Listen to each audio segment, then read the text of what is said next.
Hey, it's Cami! 英語を勉強するなら、英語だけを使って勉強するのが効果的と聞いたことあるかもしれません。では、なぜそれが効果的なのでしょうか？初心者でも日本語を使わず英語だけで勉強できるでしょうか？独学でやるならどうすればいいでしょうか？今日はベルリッツの教師マネージャーを務めるジェレミーさんにお話を聞いてきました。ジェレミーさんは14年間ベルリッツで英語とドイツ語を教えており、その前はロンドンで英語教師をしていました。日本語を使わずに言語を学習することはなぜ効果的なのかや、初心者の方や独学で学んでいる方でも英語だけで学習できる理由について話しました。英語力をより早く上達させたい方はぜひご覧ください。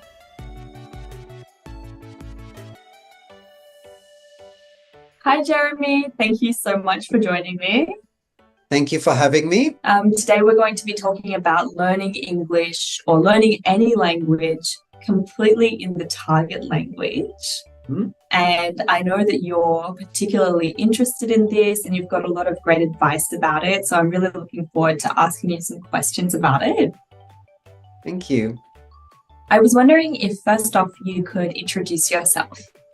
Sure. My name is Jeremy. I was born in the UK and I grew up both in English and German-speaking countries, so I'm bilingual English and German. I teach English and German. I've been at Berlitz for about 14 years, but before that I taught at two other eikaiwas here in Japan. And before that, I was an English and business English teacher in London. Can you tell me, how did you become interested in teaching in the target language only? Well, in London, we did not translate, obviously, so we always taught in the target language. And I found that worked really well, actually. In fact, we tried to persuade our students to not translate themselves, so to use same language dictionaries, for example, rather than translating to their own language. Was there any kind of moment where something that made you really, really appreciate this teaching style? Actually, it was fairly recently. I was assessing a new German student, and she was a beginner. And during the introduction, she asked me about how we go about it. And I mentioned that we don't translate, it's total immersion. And she was very skeptical and almost left at that moment. And I persuaded her to stay for a demo lesson. And we just started with basic greetings and introducing ourselves. And she was absolutely amazed at the end. And she was very surprised that it worked and that she understood what was going on without speaking a word of German. So what was she able to achieve at the end of the demo lesson? Well, basic greeting and self-introduction. So same as in English, you would say, "Hi, my name is Jeremy. What's your name? How are you? I'm fine." And yeah, we achieved that within 15 to 20 minutes, and she was very confident by the end.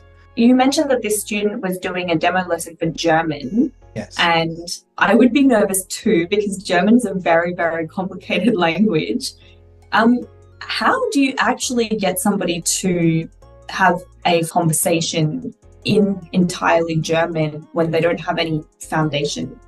I think the key is to build it up slowly. Start with a situation they understand. So if it's your first German lesson, then obviously you're going to greet each other and introduce yourselves.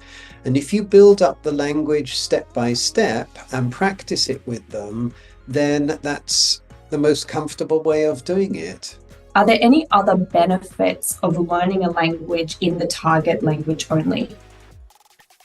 Oh, absolutely.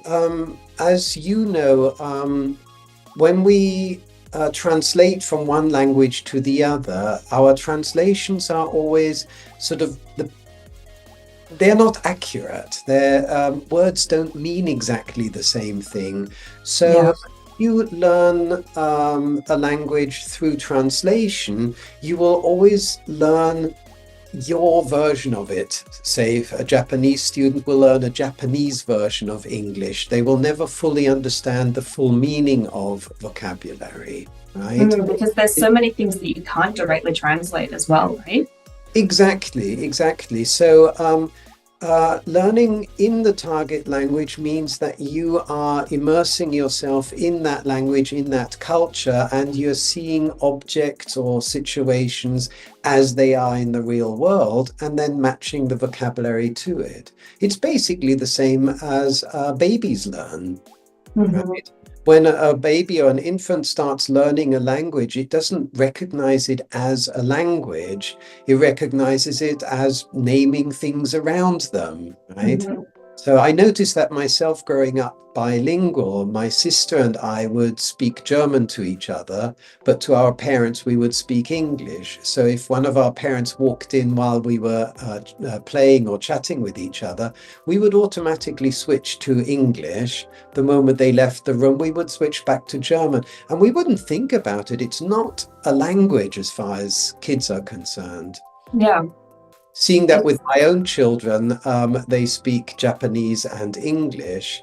When I asked them to translate something when they were younger, they were unable to do it. Even though they understood both languages perfectly, children need to learn to connect the equivalent and therefore can't translate at the beginning. I notice the same when I'm learning Japanese. A lot of the time I'll pick up new words just because I hear them so many times in the right context, then I'll just know what it means. And if someone asked me to translate it, I wouldn't be able to translate it into English most of the time. Yes, exactly. Okay. So you mentioned that you have experience teaching in other countries and also at other language schools. Did you learn any different teaching styles? Well, yes, there's two main different styles that I experienced. One of them was using a textbook where we use text and vocabulary and grammar exercises to teach a language. In this form, we usually expected the student to read the text regardless of knowing all the vocabulary or not, and then help them figure out what they thought the missing words actually meant. Unfortunately, this often meant that they would then go to their dictionary and just look up the words, and we would encourage them to use English dictionaries. And I guess sort of the overall goal was to finish a book unit or the book itself or a level, which would sometimes take several months or even longer. Therefore, keeping your motivation going is much more difficult. In some of the Ikaiwas I worked in, students expected to just learn the language through chit-chat. They just wanted to have a friendly conversation each week. And I found that in particular was the most demotivating for students because they didn't feel they were making any progress. It's interesting because I guess that having just a conversation is also practical experience and you're learning in the target language, right? So, but how was it demotivating to do that? Well, it's like just learning one skill and practicing that one skill over and over and over. And during assessments, I will often see that. I will start an assessment and think, oh, they've actually got quite good English. But then if I probed into a particular situation, that's where their skill runs out, basically. So I think choosing a variety of skills that are specific to a goal, like, for example, if they're going on a business trip, they need to buy tickets for trains or they need to check in for a flight, then specifically focusing on that one skill can give them the instant feedback, I've just learned something. Yeah, I agree with that. I think especially like if you live in another country and you don't actively study, you might have the same problem where you will probably have very similar conversations on a daily basis and you can get by using the vocabulary that you know. Yes. But you don't actually feel any growth because you're just getting by with what you know. Yeah. Absolutely. I think sometimes when people are looking to study a new language and they're thinking about how to study, something that might concern them is if you want to study with a native speaker of English and speak to them face to face or online, many people might feel that they're not quite ready for that because they don't have the foundation of language. So maybe a complete beginner would prefer to study, just grammar and vocabulary first. Have you ever heard of these kind of problems at the Language Centre, and what are your thoughts on that? Well, it's very common, of course, and there's various reasons for it. We don't want to make fools of ourselves. We don't want to be in a stressful situation where we might not understand what's going on. And I think it's also a misunderstanding of how language works. A lot of students believe, well, if I learn, say, 200 words and basic grammar structures, then it's like a mathematical problem. I just replace words and I can communicate. And unfortunately, language doesn't work that way because we use language as a form of communication. I think what students need to understand or trust is that they actually already know the world around them. We all know what a bicycle is. We all know what a table is. We all know what love is. And what the student just doesn't know is how to name it. And I think that's the teacher's job, to introduce language in a way that we are invoking an image in their mind or a feeling and then naming what it is. And like that, they get the immediate connection between the vocabulary and what they're trying to say. When we train new teachers, for example, the most difficult thing for teachers to learn is that if you explain vocabulary, it is much more difficult because you're doing the reverse process.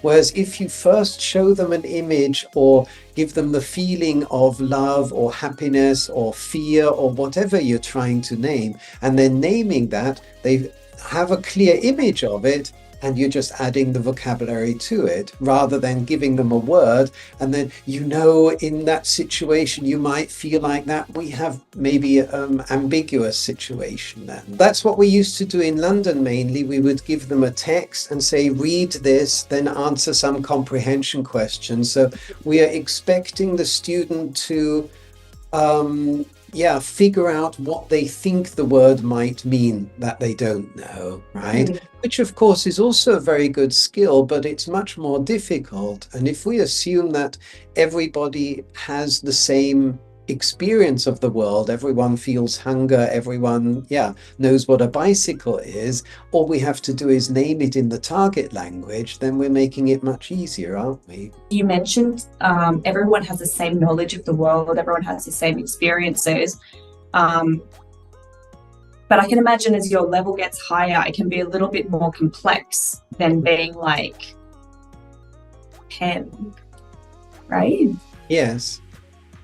Well, if you develop language out of a situation or towards a specific goal, then you are learning that version of that word. And you might find in a later lesson that same word comes up in a different situation. And so you, bit by bit, you will piece the different translations to it. With the translation method, we often go towards the idea, okay, this word translates as this, and it also translates as this, and then it also translates. So we're getting a lot of unnecessary information at a time when we just need the one translation of it. I guess it would be similar to learning a new word in your own language, right? You'll learn it first in one context and you'll understand it as that. And then later on, you might learn it in a different context for a different use, and slowly you piece it together. Yes, exactly, yes. So my next question for you, as someone who has a lot of experience teaching at Berlitz and teaching languages in general, what do you think makes a successful lesson, and how can you achieve that? Good question. I think our students are particularly interested in that, isn't it? I feel that A good lesson is when the student understands the language, but a really successful lesson is when they walk out feeling, I've just learned a new skill, rather than I understand, but I need to practice. And I think that's where our method is so successful, because if the lesson runs smoothly and everything goes as planned, the student really leaves with 1 or 2 new skills that they can immediately apply in the real world. Say, for example, the goal is buy a ticket at a train station, then they would be able to walk out, go to the train station and buy a ticket in English directly after the lesson, rather than feeling they have to go home and study more to get there. Setting yourself a clear goal at the beginning of each lesson, and it needs to be an achievable goal, is probably the most effective way of learning. Often students will come to us because they have a need to study the language, either for a business trip or a presentation or an upcoming meeting or something like that. And they see that as their goal. But that goal can be quite far and sometimes even unrealistic, right? So breaking it down to start at the level that you are at and then slowly building it up, I think is far more rewarding. If you work by yourself for setting goals, can you give an example of a kind of study goal? Yes, I think setting yourself a goal that is achievable and useful to you, and only focusing on the language that you need to achieve that without any distractions will lead you to successfully completing that much quicker. So I know that some people don't have the time or they don't have the money right now to take actual lessons. If they want to self-study, can they do target language only? Absolutely. I think the key to target language only, either with a teacher or at home, is setting a realistic goal for each session and doing it at the right level. It is so easy to try and push yourself to go beyond your level because you think you'll get there faster. Quite the opposite is true. Find your own level and then just add a little bit to that. Make it just a little uncomfortable. And like that, you're going to achieve your goal much faster. Would you say that it's also good sometimes to start off even a little bit lower than your level to get in to build confidence? Absolutely. I think language learning is not just vocabulary and grammar. It's like Ellie said in a previous interview, it's intonation, it's context, it's everything. And it includes also fluency and confidence. So starting at your level or slightly below will allow you to build all those things and make it much more natural. And then it's much easier to add to that, isn't it? Do you recommend any specific types of materials, for example, textbooks or watching something in particular? I would recommend to choose a variety of different things, try them out and see which works best. With self-studying, it's very easy to lose motivation or get frustrated. So choosing something you actually enjoy. So if you're not into finance, by all means, don't read the Financial Times. And, so choose podcasts that you might be interested in. Choose a book that maybe you enjoyed as a kid. Now read it in the target language. Choose things that are fun for you. One of the most important things is just to keep up your motivation and keep going and stay confident about what you're achieving, right?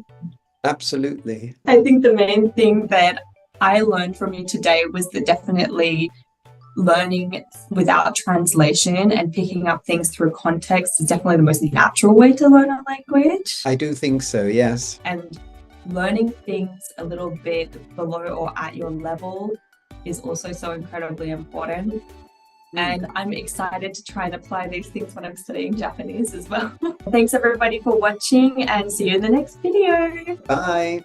動画をご覧いただきありがとうございました。ベルリッツのブログにも英語学習のアドバイスの記事が載っていますので、より詳しく読みたい方はぜひ参考にしてみてください。自信を持って英語を話したい方はぜひチャンネル登録してくださいね。See you!